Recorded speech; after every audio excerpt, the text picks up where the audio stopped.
Ladies and gentlemen, seekers of truth and knowledge, welcome to a one-of-a-kind experience that will take you on a captivating journey beyond our world.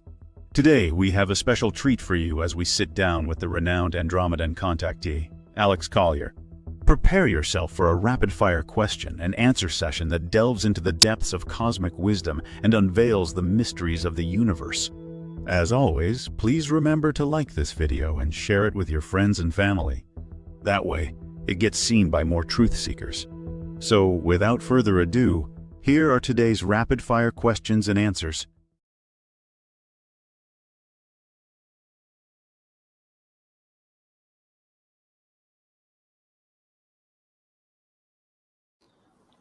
Good day, Alex and Andromedans. The question is, what practice, perhaps coming on stream from the Andromedans, will be effective at this time in maintaining human energy field and health and neutralizing harmful alien psychological intrusions? Oh, hell. If I knew the answer to that question, I would have told you 30 years ago. I don't have that answer. And even if I did, I'm not sure that that would work with everybody.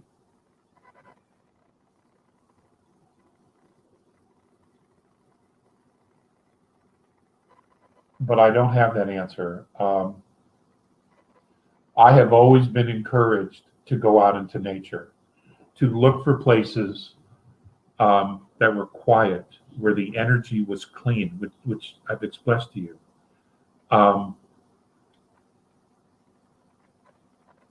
For me, I'm very drawn to mountain streams or lakes.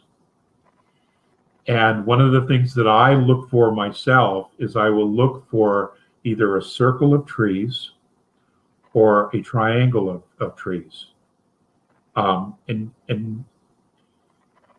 if you're in tune, you can feel their connection to each other. And then what I will do is intuitively just either move into the center of the circle or the triangle, and I will just sit. And I'll just get as quiet as I can be. And I'll connect to the earth. And I ask her to take all my stress and all my worry.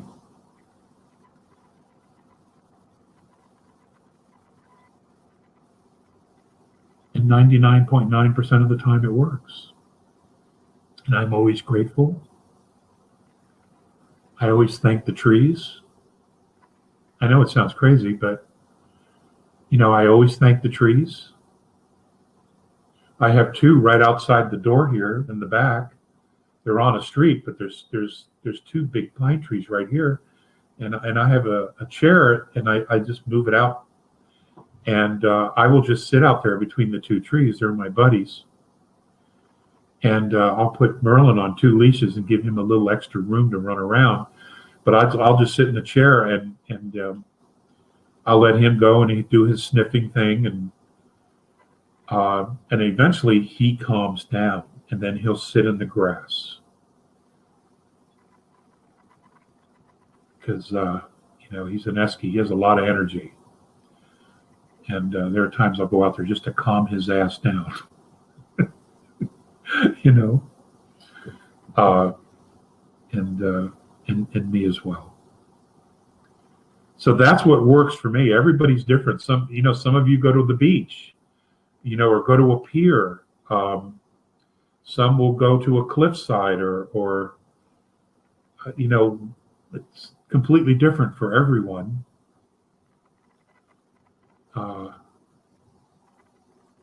But you have to find your space. You have to find your spot. I mean, you are a human being. Your physical body is attuned to the earth.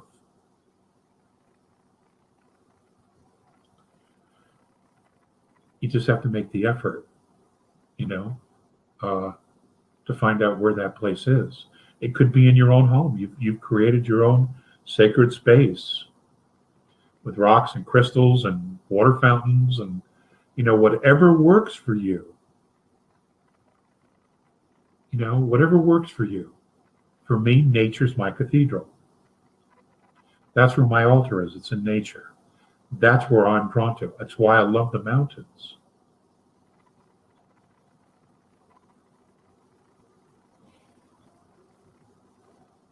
There's no right answer, There's no right answer. There's no wrong answer.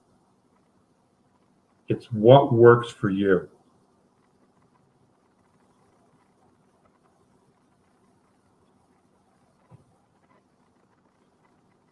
Doesn't get any simpler than that.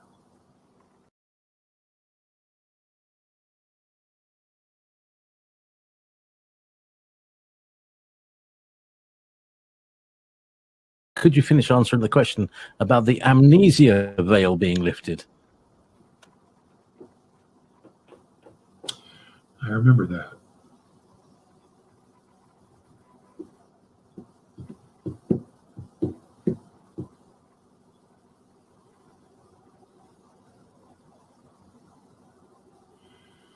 I talked about this years ago, and it was something that the A's had spoken to me about, that council groups and other star nations involved in this effort were discussing ways to assist humanity in the process of waking up. One of the things that they were talking about was that they could give everyone a dream, project a dream to one half of the planet that was sleeping, and as the sun turned and it became day, they would go to the other side of the planet and those that were sleeping, so that eventually in a 24-hour period, all of humanity would wake up having had the same dream. This would effectively give everyone information, but it would also unite humanity, because we would be focused on the dream and the fact that all of us collectively had had it. And then the conversation would go from, okay, we all agree we had this. We would all go immediately into the information that was shared during the dream. This was something that was talked about years and years ago. And I shared this years and years and years ago. And it was a way of essentially lifting everyone's amnesia, changing the script, so to speak.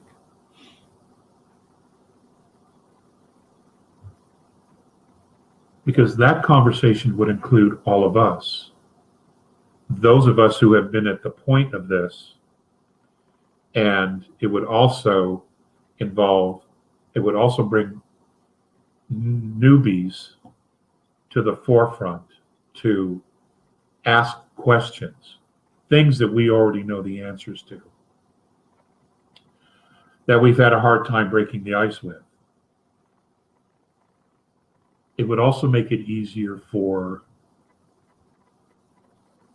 white hats and governments that are awake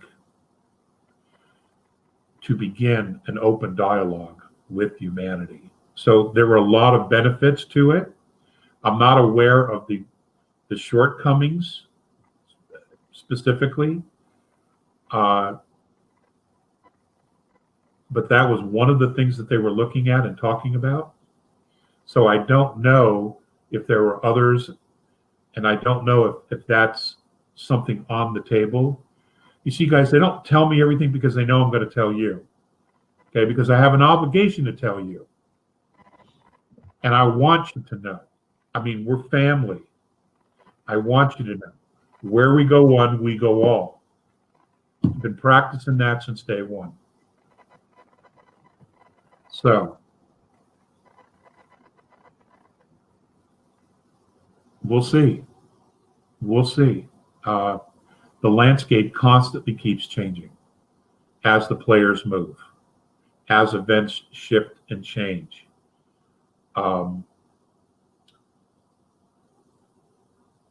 as probabilities also shift and change. We'll have to see, but ultimately, a lot of time travel is being used going back and forth, predicting events and outcomes in the future. In the end, we win. In the end, we win. Humanity wins. We're free. And that's when the education comes and starts. What is it like to actually be free? How are we supposed to act when we truly are free? So there's a lot of things that are going to have to come with that. Okay, as we get to that stage. It may not be that far away. It just may not be. Could be weeks, could be months.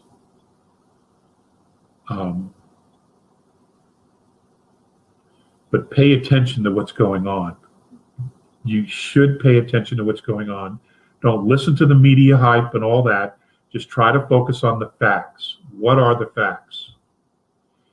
And when you are in your prayer work, bless the earth, bless humanity. The outcome is for everyone's highest good. But focus on what it is that you want. Okay? That's so important because that's what's going to bring you joy. And that's what we need to create.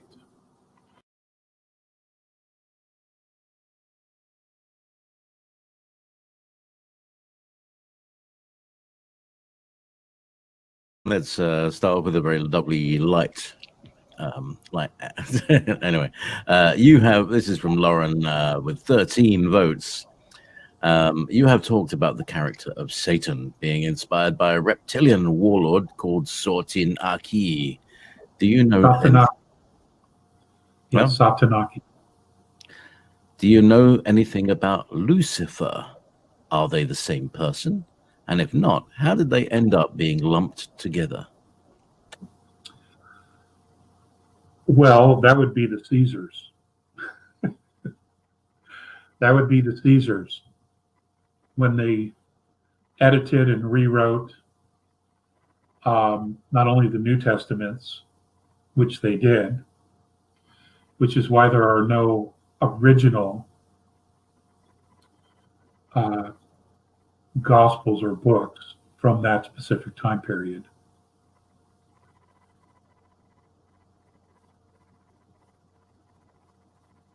Satanaki was a scientist, a very gifted scientist in Atlantis. He was actually a ruler, one of the rulers. He may have been the last one. Now, Lucifer was said to be an angel from heaven, a bright star. If there was an entity that represented that specific figure in the physical today, in our solar system, he would probably closely resemble Marduk.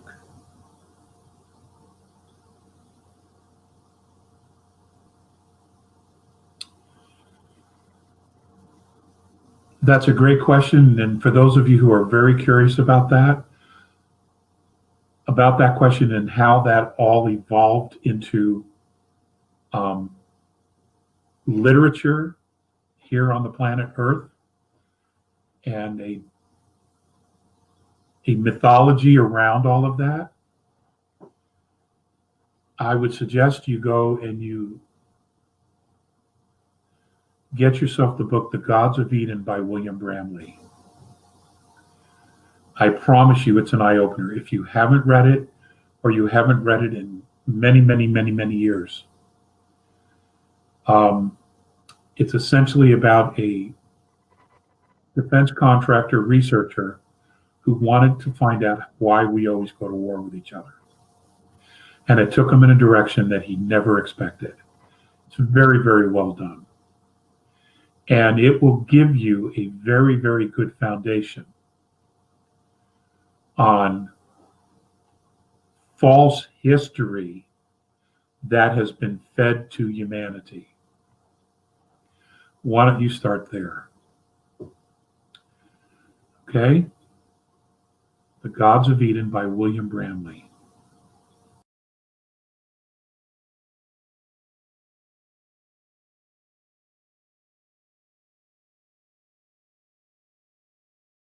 How do the A's deal with interdimensional interferences such as entities or beings from other dimensions that have either been invited or invaded our reality, or their reality? It seems that many public figures are looking like they have more than a full house, especially if you look at their eyes, or sometimes you hear distinct changes of the way they speak.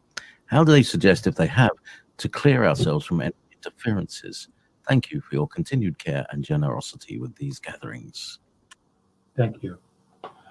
As far as the A's, what they do, I don't know. I genuinely don't know how they interfere or intervene with. I don't know that fifth density even has to concern itself with that, being that it's such a high vibration. And I have heard that there was an encroachment once of an AI species that pierced a portion of the boundary between fourth and fifth. They were able to just increase it, and everyone in fifth density knew. They all felt the shift of the energy. So they knew, and then something happened. I don't know what that is. It wasn't shared with me.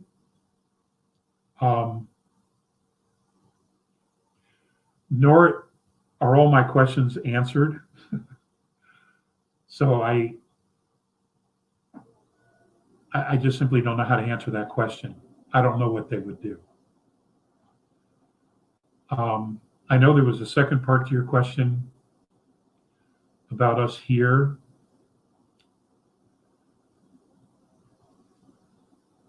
There, as we are moving into third, into a higher vibration of lower fourth,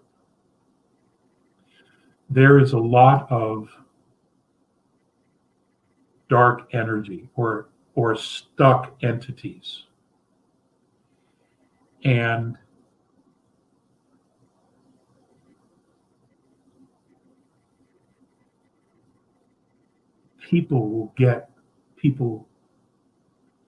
very broken people are susceptible to getting an attachment or a hitchhiker.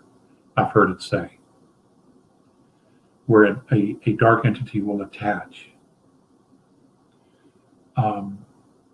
It is the opinion of some extraterrestrial races that a lot of the mental illness that humanity experiences is because of spiritual attachments, dark spiritual attachments.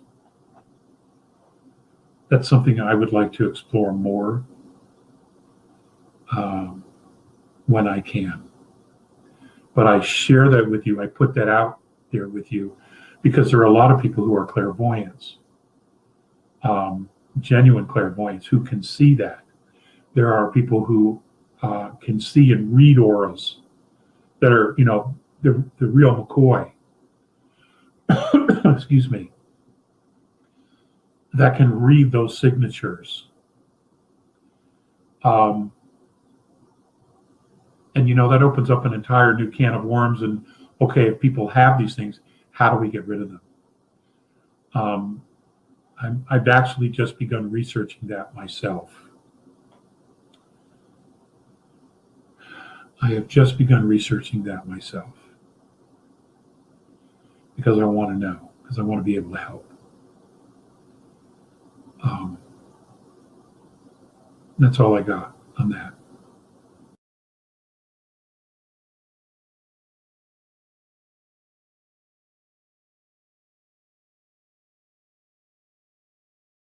I have been studying up on astrotheology. I worship the moon, sun, and stars, and I'm wondering, one, did Terrans invent this concept on their own in order to explain what primitive man could not explain, terms, famine, infertility, etc.? Two, who gave us the concept of the zodiac? And three, how did this concept evolve into modern day religion? That's a great question. Who gave us? Well, the Sumerians have basically answered that question, and so have the Chaldeans. The Sumerians say that the Anunnaki were the ones who taught them about our solar system. The Chaldeans say it was the Titans that live on Venus, inside Venus. They're the ones who taught them about the cosmology of the solar system. Now, it's really interesting, and Zecharia Sitchin actually has this in one of his books. The Sumerian scrolls, written somewhere between 8 and 11,000 years ago, have a map of our entire solar system from the outside in. Not only do they have the planets, but they have the color of the planets. They have the locations of the planets. They even had Uranus on its side, the rings around Uranus, the rings around Saturn. They also give an explanation of some of the moons, but it's all from the outside in. Now, how would the Sumerians know that? Okay.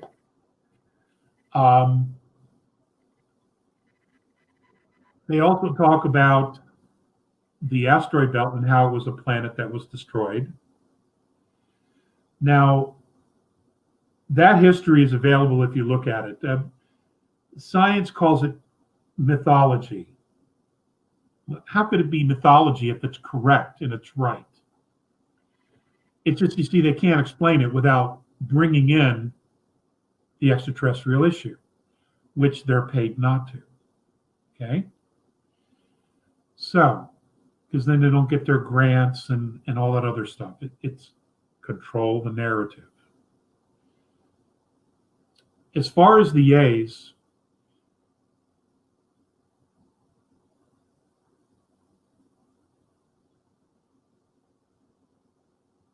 their whole idea, they told me that astrology, what we call astrology, the purpose for it was for space travel, to know where there are specific energetic fields, gravitational fields, solar winds, where there are plasma fields, because they can wreak havoc on specific types of energy systems or technology in specific types of craft, because not everybody uses the exact same thing. There are no spacecraft used car lots. Okay, everyone has to basically make their own. You can be gifted technology, but a lot of times you have to reverse engineer it and build it yourself and make it yours. That's basically how it works.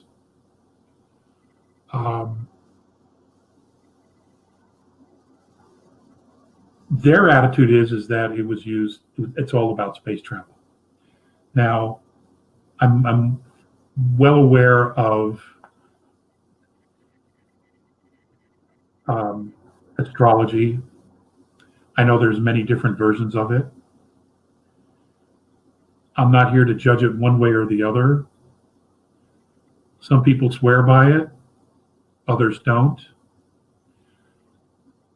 But let me just remind you of this. Everything is a belief system.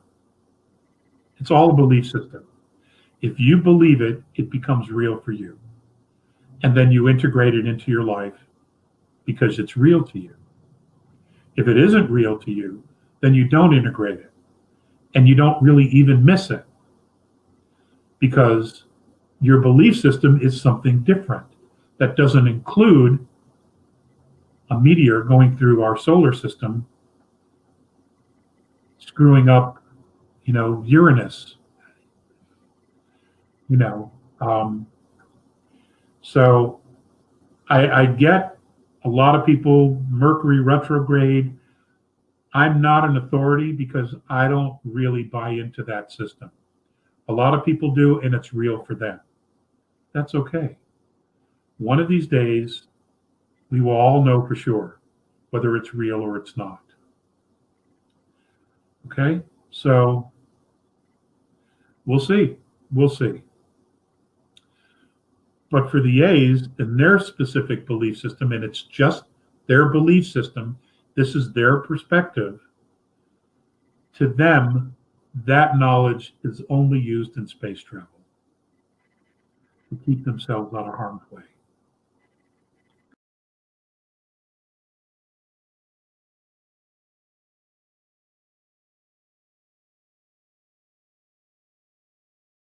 Dear Alex, what dimension does the soul go to when it leaves the body upon death? At what stage in that process does it get trapped by the malevolence? In your opinion, what's the best way to prepare the soul and avoid the trap? That's a really good question, Elaine. My understanding is that it's somewhere in a holding area of fourth density. I don't know how to explain it other than that. Now, as far as the soul being, I think you said captured or entrapped, that's done usually in third density, just as the soul is leaving the body. But those things aren't happening any longer. It was happening a lot in the 90s and early 2000s, but it's not happening any longer. My understanding is that benevolents have control of those holding areas now, and now what they're doing is they're giving the souls the opportunity to wait to come back when Earth is moving through fourth density towards fifth, or they can return back to the dimension from which they came before their journey into third density physicality on Earth. So it's not a holding area essentially anymore.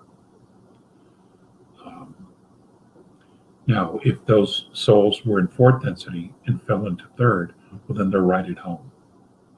For those who were in fifth, they can choose to go back to fifth and then assist from that perspective here to help us transition through fourth into fifth, or they can remain, I guess, in fourth in some capacity, and then as the Earth is passing through fourth density and births continue, they can come in at that point, but they're not going to be coming back in to third density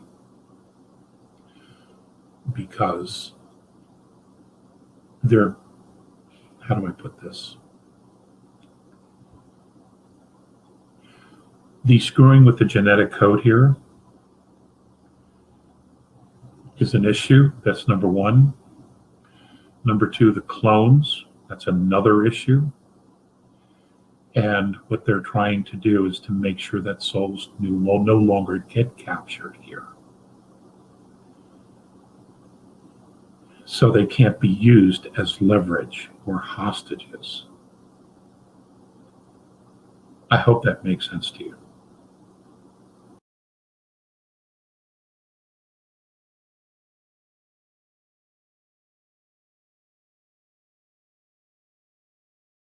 Sometimes in my dreams I can fly. Other times I can move things with my mind. What realm or dimension is my consciousness in when I can do those things, as opposed to the realm I'm in when I wake up? That's a really great question. It could be higher fourth density. It could also be fifth density.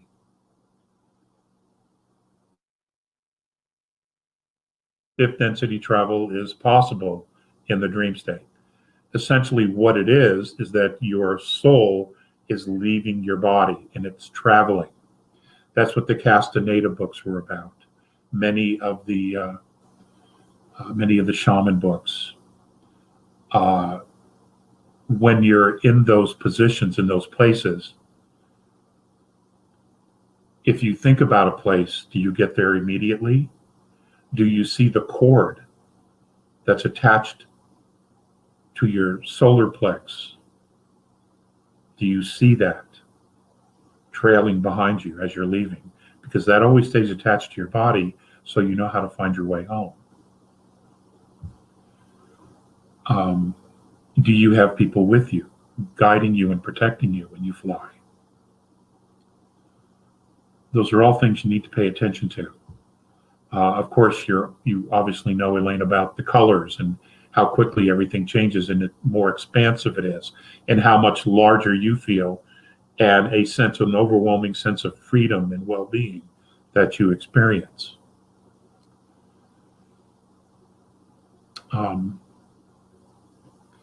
It would be great to be able to have everyone experience that, so that they could know, especially the younger generation, that they are a soul, that there is a creator, a great spirit, something that many people label as God, a presence, isness, whatever you want to call it, that omnipotent presence is real. Because a lot of kids don't think, they just think all of it's bullshit. And they're angry because they see this world coming apart at the seams and they're helpless to do anything about it. And they have no spiritual training whatsoever. They don't even want to hear it. So it's frustrating. It's frustrating for me because I have one that's just like that. So the conversations are difficult at times. Very difficult. But we persevere, right? And we continue to move forward and hope the best for everyone. So I understand what you're saying. Maybe this will, inspire others to share their experiences here on the blog. And but that's going to get more and more frequent until you are physically in that place where you're no longer having to leave your body to fly and to travel. But that as this progression and this paradigm shift continues, you will find yourself at some point physically in that space. And you will be able to use your mind and your body to do those things. It's definitely something to look forward to. There you have it, fellow truth seekers. An enlightening and exhilarating rapid-fire question and answer session with the remarkable Alex Collier, sharing his profound encounters with the benevolent Andromedan extraterrestrial beings. As we continue on our cosmic journey, let us embrace the wisdom of the Andromedans and carry their message of love, unity, and compassion with us. Together, we can create a world where humanity stands united, ready to embrace the wonders that await us in the vast expanse of the universe. If you found this rapid-fire question and answer session fascinating, don't forget to hit that like button and share this video with your friends and family. Subscribe to our channel and ring the notification bell so you never miss out on more captivating content like this. Thank you for joining us on this incredible adventure. Until next time, may the stars guide you on your path of enlightenment and exploration, and remember to always seek knowledge and stay curious. If you would like to see Andromedan contactee Alex Collier live via video stream, we host an online seminar 3 times a month on a Friday at 2 p.m. Eastern Time. For more information and dates of upcoming online seminars, please visit alexcollier.org. Please click on one of the above videos to seek more of Alex Collier's knowledge.